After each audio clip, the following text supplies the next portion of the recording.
répondre exactement à votre question, oui, Monsieur le Président. 3 raisons nous ont amenés à quitter la CEDEAO. D'accord.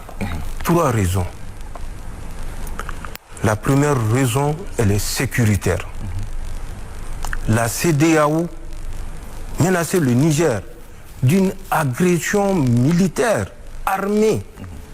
Nous ne pouvons pas permettre, nous ne pouvons pas porter sur notre conscience le poids des massacres des Nigériens.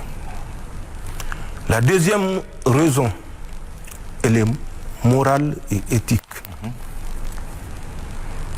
Le peuple nigérien a été dépourvu de tout. Les produits pharmaceutiques, le minimum vital, l'énergie électrique. Oui. Saurions-nous continuer à accepter que des Nigériens meurent parce que nous sommes dans une organisation qui ne correspond plus à la réalité depuis 1991, quand on avait introduit un chapitre, le 6 juillet exactement, qu'ils ont appelé la déclaration des principes politiques. Devons-nous permettre que des Nigériens continuent à mourir pour permettre à certains individus d'assouvir leur volonté ou leur calcul ou leur dessein politique? Non. Donc, c'est cette deuxième raison éthique et morale qui nous a conduit à ce que nous avons fait dans la volonté des pères fondateurs. Qu'aurions-nous gagné en restant dans une CEDEAO où nous sommes sous embargo total, embargo économique qui est l'objectif initial de la CEDEAO, embargo monétaire où nos dépôts à la BCEAO sont confisqués en 2023. Pourrions-nous continuer à rester dans cette organisation? Nous avons décidé, il est temps de sortir de cette organisation de laquelle les États auraient dû sortir de 1991 au lendemain du discours de la Bolle, parce que c'est à partir de là que la France avait pris le contrôle de notre organisation et qui ne répondait plus à l'esprit initial ayant conduit à la création de la CEDEAO le 28 mai 1975. Voilà les 3 raisons fondamentales qui nous ont conduit, le pays membre de l'AES, le Burkina Faso, le Mali et le Niger, à sortir de cette organisation pour tracer notre voie et tracer notre destin ensemble avec nos peuples et les Africains et partenaires sincères. C'est quoi la CEDEAO? Ou c'était quoi la CEDEAO?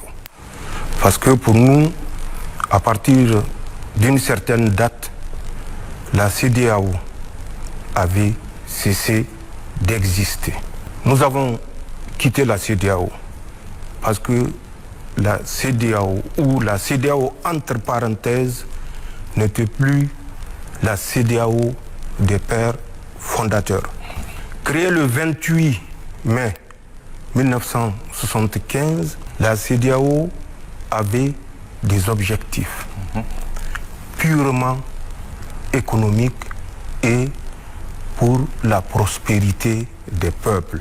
La CEDEAO avait des principes fondamentaux dont je citerai quelques-uns. La non-agression, le droit de l'homme, entre autres. Cette CEDEAO, créée en 1975, avec comme père fondateur le Niger, le Mali, le Burkina Faso, le Togo, le Bénin, le Nigeria. J'ai fait exprès de finir par le Nigeria, entre autres. Le Nigeria sortait d'une guerre civile dévastatrice qui avait fait plus de 2 millions de morts, 3 millions de réfugiés, 5 millions de déplacés. Et c'est dans ce contexte que ses frères, pour aider le Nigeria à se relever, à se réorganiser, à retrouver son unité entre la République biafraise et la République du Nigeria, que ces chefs d'État ont eu l'idée de créer la CEDEAO. 2 jours après le coup d'État, j'avais ordonné de libérer la famille de Bazoum. C'est lui-même qui a demandé que sa famille reste avec lui, et je l'ai dit lors de notre dernière rencontre. Nous avons accepté la durée de la transition. Et vous vous rappelez, le 8 décembre, 2 jours avant la rencontre du 10 décembre à Abuja, j'étais au Togo, à Lomé. Au cours de l'entretien avec son Excellence Faure, j'avais dit que le Niger est disposé à toute durée qu'il juge être la durée qui permettra de lever l'embargo sur notre pays. Et vous vous rappelez, à l'issue de cette rencontre et avant cette rencontre, le président Macron était sorti 3 semaines avant pour dire que l'embargo contre le Niger ne sera pas levé tant que Bazoum sera otage de la junte. Pour nous, et dès lors, et je l'ai dit lors de notre entretien, puisque à l'issue de la rencontre, c'était la principale condition des États marionnettes de la CEDEAO. Libérer Bazoum ou rien. Vous vous rappelez, le ministre des Affaires étrangères du Nigeria était parti à Londres pour le dire sur les ondes de la BBC que s'ils veulent qu'on lève l'embargo, ils n'ont qu'à libérer. Ils n'ont pas d'autre choix que de libérer Bazoum. Nos États étaient-ils indépendants le 28 mai 1975 ou avant? Nos peuples existaient-ils ou avaient-ils commencé à exister avant 1975, oui ou non? Des millénaires. En termes de circulation des personnes, rappelez-vous, la majorité des États de la CEDEAO ont acquis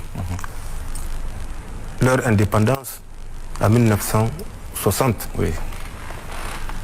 Mais de 1960 déjà à 1975, il y avait au moins 15 ans à prendre juste ce petit laps de temps. 15 ans que ces populations-là cohabitaient. Avant la colonisation, les peuples africains vivaient ensemble. La CEDEAO, c'est combien d'États à l'heure actuelle? 15. L'Afrique, c'est combien d'États? 54. N'y a-t-il pas de Nigériens dans les autres pays de l'Afrique? Comment est-ce qu'ils vivent? Ne se déplacent-ils pas? Ne trouvent-ils pas leur subsistance dans ces autres pays qui ne sont pas des pays de la CEDEAO? Bien sûr que oui. Donc, pour ce qui est de la libre circulation des personnes et de biens, n'ayez aucun souci. Les Africains ont circulé, ça fait partie de la nature humaine, la mobilité. Aucune frontière coloniale ne saurait arrêter les êtres humains dans leur instinct migratoire. Les peuples vont continuer parce que eux, ils sont au-dessus des chefs d'État égoïstes, individualistes. Les peuples sont des peuples matures, qui comprennent le sens de l'histoire parce qu'ils ont l'histoire en eux. Ils savent les relations de l'Alliance des États du Sahel.